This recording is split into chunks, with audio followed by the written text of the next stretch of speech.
네, 큐브의 키워드는 왜라는 키워드를 가지고 왔습니다. 현재 검사와 경찰, 언론인 등에게 금품을 제공했다고 폭로한 자칭 수산업자 김모 씨. 구치소에 틀어박힌 채 경찰의 접견 조사를 거부하고 있는 상황인데요. 이에 경찰은 구속 피의자 체포 카드를 신중하게 검토하고 있는 것으로 알려지고 있습니다. 김 씨가 태도를 바꾼 배경은 무엇인지 오늘 사건 큐브 두 분과 함께하겠습니다. 오창석 평론가 이어서 함께해 주시고요. 김성수 변호사 모셨습니다. 어서 오십시오. 안녕하세요. 예. 자, 김 씨가 경찰 조사에서는 최근까지 협조적이었는데 최근에 접견을 거부한다. 태도를 좀 바꾼 것으로 전해지고 있어서요. 왜 이렇게 태도를 바꿨다고 봐야 될까요, 변호사님?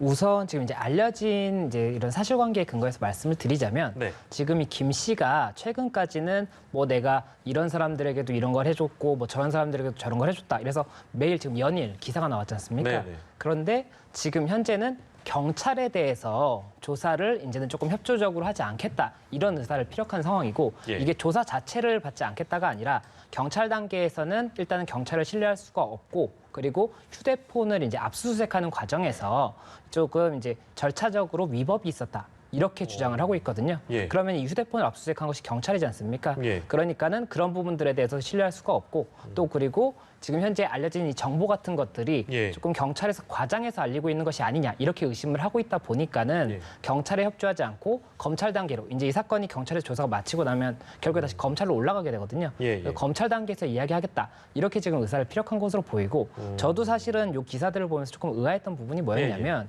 이게 수산업자 이제 자칭 수산업자죠. 예. 이 수산업자가 이런 뭐 어떠한 것을 해줬다라고 한다면은 청탁금지법상 1회에 100만 원 또는 1년 동안 300만 원 이상을 어떠한 뭐 공무원이라든지 이런 사람들한테 제공을 한 경우에는 예. 어쨌든 형사처벌이 돼요. 청탁금지법에 이제 22조 1항 3호에 보면 제공자도 처벌이 되게 돼 있거든요. 3년 이하 징역 또는 3천만 원 이하의 벌금. 그리고 또 만약이라도 이 업무와 관련해서 뭐 이런 좀 공적인 업무와 관련해서 뇌물을 준 거라고 한다면 예. 형법상 처벌 규정이 있기 때문에 이제 네. 뇌물 공여죄가 되지 않습니까? 예. 그래서 자신이 처벌이 될 수가 있는 부분인데 예. 왜 이런 부분들을 자백하고 있는 걸까라는 좀 전 그런 의문을 가졌었거든요. 처음에요. 예, 그래서 왜 그러는 걸까? 뭔가 이게 지금 이 현재 사기 사건은 재판이 진행 중이거든요. 예. 이미 3회 공판까지도 진행돼 있는 상태인데 네. 지금 현재 뭐 이런 청탁금지라든지 이거는 이제 막 경찰 단계를 시작하는 거예요. 예. 그러니까는 그러면 재판이 올라가 있는 사건에 이득이 되지도 않을 것 같은데 예, 예. 왜 이런 부분들을 자백을 해서 본인의 혐의를 늘리고 있나 이런 부분들이 조금 의아했는데 예. 그런 부분들에 대해서도 처음에는 이게 처벌될 거다 뭐 이런 생각을 못했던 것이거나 아니면 처벌이 된다고 하더라도 이 부분이 뭐 본인에게 있어서 조금은 이득이 된다라고 생각을 했다가 예. 뭐 경찰의 과정이라든지 뭐 이런 부분들에서 불만이 생겨서 경찰 조사는 임하지 않고 검찰에서 이야기하겠다 또 뭐 재판에서 이야기하겠다 좀 이렇게 입장을 바꾼 것이 아닌가 생각이 됩니다. 그래서 지금 얘기를 어쨌든 하고 있는 것이 경찰의 태도 때문이다.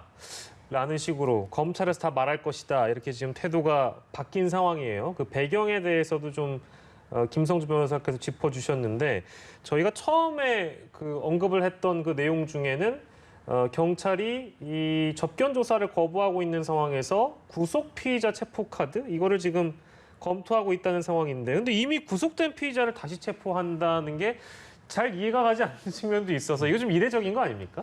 이게 이제 이론상 가능하느냐부터가 조금 다툼이 될 수가 있는 부분인데 가능하지 않을 수도 있어요. 가능합니다. 이제 저희가 그래요? 이게 쟁점이 됐었고 예, 2018년에도 드루킹 사건이 있을 때도 이렇게 해서 드루킹이 접견 조사를 응하다가 예. 어느 시점부터는 조사에 응하지 않았거든요. 그래서 그때도 이제 체포영장을 다시 받아서 예. 이 조사에 앉힌 다음에 네. 그 다음에 조사를 진행을 했었던 부분이 있었습니다. 네. 그래서 이번에도 결국엔 그런 이론적인 부분이 이미 정립이 됐기 때문에 또 한 번 체포영장을 하겠다는 건데 그 이유가 뭐냐면 이 체포영장이라는 거는 구속영장이랑 다른 거예요. 구속영장은 이 사람을 잡아서 가두는 거고 네. 체포영장은 이 사람을 일단 데리고 오는 거예요. 예. 그리고 조사를 하려면 이 사람을 데리고 와야 되는데 예. 구속이 되어 있다고 하더라도 이 구속된 사유와 다른 사건으로 이 사람을 조사를 하려면 예. 원칙적으로 이 사람이 자발적으로 나오든지 예. 그렇지 않으면은 영장을 받아서 집행을 해야 돼요. 예. 그리고 체포영장이라는 게 보통은 이렇게 구치소 같은 데 갇혀 있는 사람을 하는 게 아니라 예. 뭐 내일 이제 뭐 조사 나오세요 했는데 계속 고의로 안 나오는 겁니다. 그러면 잡아서 이제 안 치는 거거든요. 예. 그런데 지금 같은 경우에 구속이 됐다고 하더라도 안 나온다고 하니까 그러면은 이 지금 혐의가 있다라고 보이기 때문에 체포를 해서라도 지금 하겠다는 거고 그러면 체포영장을 임의로 할 수 있느냐 그것도 아니에요. 예, 예. 법원에서 이제 영장을 발부를 해줘야 되기 때문에 그렇겠죠. 영장 발부할 땐 법원에서 봤을 때 어느 정도 혐의가 있는 것으로 좀 의심이 되고 예. 그리고 정당한 사유 없이 조사에 응하지 않고 있다. 이런 경우에는 체포영장을 발부해 줄 수가 있는 거기 때문에 예. 지금 경찰이 신청을 한다고 하더라도 만약에 법원에서 이 영장의 요건이 안 됐다라고 한다면 영장이 안 나올 수도 있고 예. 뭐 여러 가지가 이슈가 있는 상황이고 일단은 자발적으로 응하지 않는다고 한다면은 경찰 측에서는 체포영장을 체포영장을 신청할 수밖에 없는 상황이긴 합니다. 예. 일단 법원의 판단을 기다려봐야 되는 상황이고 충분히 가능성이 있다는 말씀을 주셨어요. 아직 경찰에서 근데 신청까지도 안 했기 때문에 그래요? 경찰의 판단도 한 번 더 예, 봐야겠죠. 검토를 하고 있는 중이라고 하니까 실제 그렇게 될지는 좀 기다려볼 일이긴 합니다. 근데 만약에 이제 가정을 해서 체포영장 발부되고 이 가짜 수산업자 김 씨를 경찰이 데리고 나온다고 하더라도 나는 얘기하기 싫다. 난 묵비권을 행사하겠다. 이렇게 나온다면 글쎄요, 이 카드라는 게 구속 피의자 체포 카드입니다. 저희가 얘기하고 있는 게 이게 과연 실익이 있는 것일까 그 의문점도 드네요. 오창석 평론가께서는 어떻게 보세요? 네, 일단은 뭐 경찰의 태도 때문에 말을 하지 않겠다라는 게 사실 이게 뭐 말이 되는 것인가라는 생각이 좀 들어요. 그럼 경찰이 어떤 태도를 보여야 될까요? 친절한 태도를 보여야 되는 겁니까? 공손하게 좀 말씀 좀 해주십시오라고 얘기하는 것도 아니지 않습니까? 지금 이미 드러난 혐의들이 너무나도 뚜렷하게 있기 때문에 예. 그리고 박영수 특검 같은 경우는 사의를 표명했어요. 그 정도로 어쨌든 오고 간 것이 너무나도 정황적으로 뚜렷한 게 있기 때문에 본인이 잘못한 게 분명히 있습니다. 그리고 드러나지 않은 잘못도 분명히 더 있을 것이라고 생각이 들고 예. 지금 무슨 뭐 자동차니 골프채니 이런 것들만 나왔지만 자동차와 골프채를 받을 수 있을 만큼의 친밀감을 형성하기 위해서 그 사이에 뭐 술자리가 있었을 수도 있고 우리가 상상하지 못했던 더 큰 로비가 있을 수도 있습니다. 그렇기 때문에 아마 본인의 범죄를 숨기려고 거부한다는 것이 제가 봤을 때는 합리적인 판단인 것 같고요. 예. 정치적으로 본다면 굳이 의심을 해보자면은 지금 이제 부장검사가 있기 때문에 경찰에서 가만히 있고 경찰은 검찰과 관련되어 있기 때문에 조금 더 디테일하게 칠 명분이 있습니다. 그러니까 흔히 말해서 우리 조직 사람들을 보호할 필요가 없고 검경은 늘 이런 긴장 관계를 가져왔기 때문에 예. 검찰로 넘어가는 순간 검찰이 다른 방식으로 취할 수 있다는 생각을 할 수도 있습니다. 그렇기 때문에 경찰 입장에서는 어떻게든 이 수산물업자 김 씨를 끌어내서 조금 더 예. 혐의를 밝혀내려고 할 것이고 만약에 수산물업자 김 씨가 어떤 사인을 받았다라고 할 거면 경찰에서는 절대 입을 열지 않고 검찰로 넘어가서 자신의 범죄를 최소한 축소할 수도 있다. 지금 박영수 특검이 이 부장검사를 또 소개해줬다는 거 하는데 예. 한 사람만 소개해줬을까? 또 다른 사람은 없었을까? 그럼 또 다른 사람은 지금 숨어 있지 않을까? 이 사람은 자기 이름이 나오지 않길 바라고 있지 않을까? 이런 것까지도 생각을 해볼 수가 있거든요. 예. 여러 의미로 김 씨 같은 경우는 입을 열지 않는 것이 지금으로서는 가장 합리적인 스탠스가 아닌가라고 저는 의심해보고 싶습니다. 예, 그렇군요. 저희 계속 얘기 나누다 보니까 이제 박영수 특검과 관련된 얘기가 나왔죠.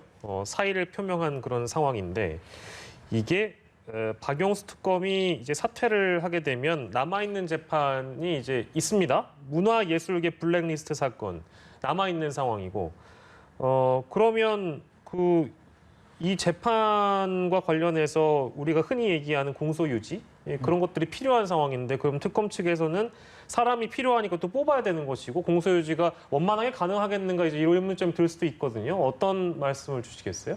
이게 특검팀이 사람들이 이제 검사니까는 원래 사건을 조사하는 게 검사의 업무지 않습니까? 예. 그래서 수사를 하고 나서는 이제 업무가 끝난 것이 아닌가 이렇게 생각할 수가 있는데 이 특검팀 같은 경우에는 지금 기소를 했던 사건들에 대해서 이 재판이 끝날 때까지 계속 유지를 해야 돼요. 그게 예. 공소유지라는 겁니다. 예. 근데 공소유지를 해야 되는데 웬만한 지금 국정농단 관련해서 좀 굵직한 사건들은 이 4년 7개월 동안 거의 다 종료가 됐는데 지금 말씀하셨던 것처럼 김기춘 전 비서실장 같은 경우에 문학의 블랙리스트 사건이 예. 이제 대법원까지 갔다가 다시 돌아와서 파기환송심이 진행되고 있고 그리고 또 삼성물산 합병 관련해서 지금 상고심, 그러니까 3심이 지금 진행이 되고 있기 때문에 예. 이 부분들이 사실은 끝났어야지 완벽하게 종료가 되는 것인데 네. 그런 상황에서 지금 이제 박영수 특검팀에서 특검님과 그리고 그 특검보 이 그 세 분이 다 지금 이제 사퇴를 하겠다라고 네, 의사를 네, 표시한 네. 상태입니다. 예. 그렇게 되면은 이 특검법의 14조 3항에 보면 이 특검이 사퇴를 하고자 하는 경우에는 예. 결국에는 후임을 다시 뽑아야 되고